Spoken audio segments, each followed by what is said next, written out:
برسیسا نے سوچا کہ بھئی یہ بیمار بھی ہے، اکیلی بھی ہے، میں اپنے لیے تو روز اپنا کھانا بناتا ہی ہوں، تو تھوڑا سا زیادہ بنا لیا کروں گا، اس کو بھی دے دیا کروں گا، وہ دو کیوں بنائے کھانا، میں بنا لیتا ہوں۔ تو برسیسا کیا کرتا، ابتدا تو اس نے یہ کی کہ اپنے گھر کے دروازے کے سامنے کھانا رکھتا اور اپنا دروازہ کھٹکھٹا دیتا، یہ اطلاع ہوتی کہ بھئی تم آؤ باہر اور اپنا کھانا لو اور جاؤ۔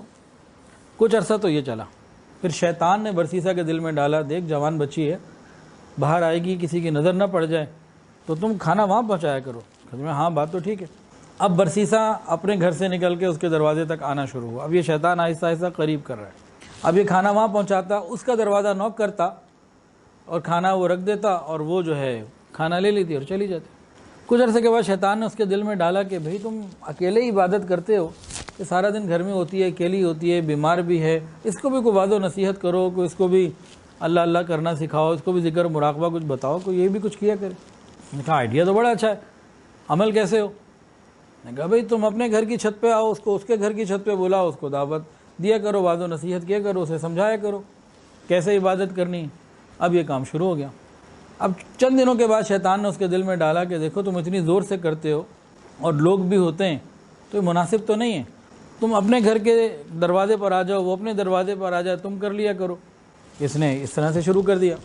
اگلے مرحلے میں شیطان نے اسے سمجھایا کہ بھئی دیکھو راستے میں گزرنے والے ہوتے ہیں، کبھی کوئی گزرے دیکھے تو کوئی برا لگے گا، کوئی کیا محسوس کرے، تو تم ذرا اس کے گھر کے دروازے کے باہر کھڑے ہو جاؤ، وہ اندر ہے، پردہ تو ہے ہی، کوئی مسئلہ نہیں ہے، وہاں کھڑے ہو کے اس کو جو ہے نا دعوت دیا کرو۔ اب وہ وہاں کھڑا ہو گیا، اب یہ قریب ہو رہا کام۔ اب شیطان اور یہ برسیسا دعوت دیتا رہا اور وہ جناب نیک ہوتی گئی۔ شیطان اب شہزادی کے دل میں نیکی کے خیالات ڈال رہے ہیں۔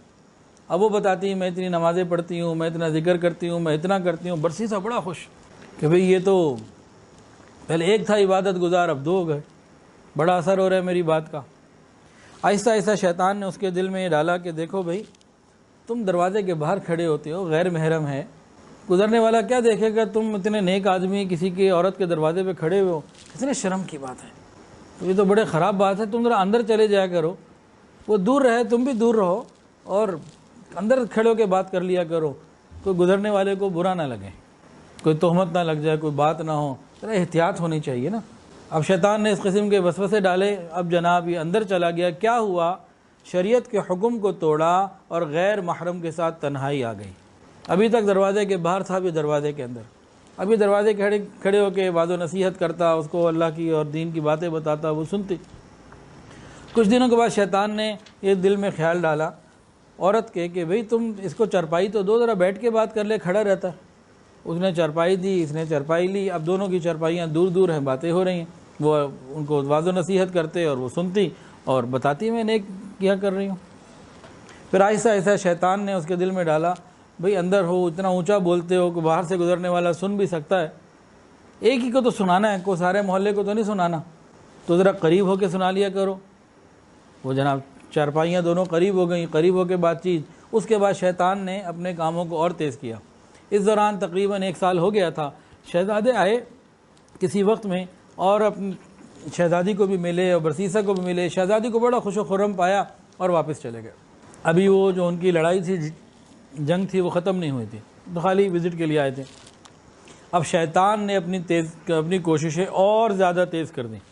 اب شیطان نے برسیسا کے دل میں جوانی کے خیالات پیدا کیے اور عورت کے دل کے اندر بھی جو ہے وہ برسیسا کی محبت اور یہ سارے معاملات جب پیدا کیے، اب کیا ہوا، اب جو بات ہوتی تھی خدا رسول کی، دین کی، وہ باتیں بدل گئیں اور ایک دوسرے کو دیکھنا شروع ہو گیا، آئی ٹو آئی کانٹیکٹ ہو گیا۔ اور جب آئی ٹو آئی کانٹیکٹ ہوا تو پھر یہ گھنٹوں ایک دوسرے کو دیکھتے رہتے اور ساری عبادت ختم اور سب کچھ ختم، اب معاملات کچھ اور ہو گیا۔ اسی طرح چند دنوں کے بعد برسیسا نے ہاتھ بڑھایا، اس نے مسکرا کے ویلکم کیا اور پھر وہ کچھ ہوا جو نہیں ہونا چاہیے تھا۔ پھر یہ دونوں میاں بیوی کی طرح زندگی گزارنے لگے اور آگے سے حمل بھی ٹھہر گیا۔ برسیسا کے دل میں خطرہ پیدا ہوا، کیا کیا جائے؟ تو شیطان نے ڈالا دل میں کہ نہیں، کوئی پریشانی کی بات نہیں، کیا ہوا، بچہ پیدا ہوگا، اس کو قتل کر کے دبا دینا، تم بھی گناہ کو چھپاؤ گے، وہ بھی چھپائے گی، اس میں کون سی بات ہے؟ وہ مطمئن ہو گیا کہ چلو ٹھیک ہے۔ اب زندگی گزرتی رہی، بے حیائی اور حجاب تو سارے اتر گئے تھے، بے حیائی کی زندگی تھی۔ اللہ کی شان، کچھ عرصے کے بعد اللہ نے بیٹا دیا، بیٹا پیدا ہوا۔ اب شہزادی جو ہے وہ ماں بن گئی، بچے کے ساتھ وقت گزارنے لگی۔ اب برسیسا کے دل میں تو پہلے سے پلاننگ تھی اس بچے کو مارنا ہے۔ اب کیا ہوا، کسی وقت شہزادی سوئی ہوئی تھی، برسیسا نے بچے کو اٹھایا، چھوٹے بچے کو قتل کیا اور قبر کھود کر اس کو دفن کر دیا۔ بنی اسرائیل کے سب سے بڑے عبادت گزار کو، اپنے وقت کے سب سے بڑے عبادت گزار کو شیطان نے غیر محرم کے ساتھ تنہائی کی وجہ سے ایک قتل تو کروا دیا۔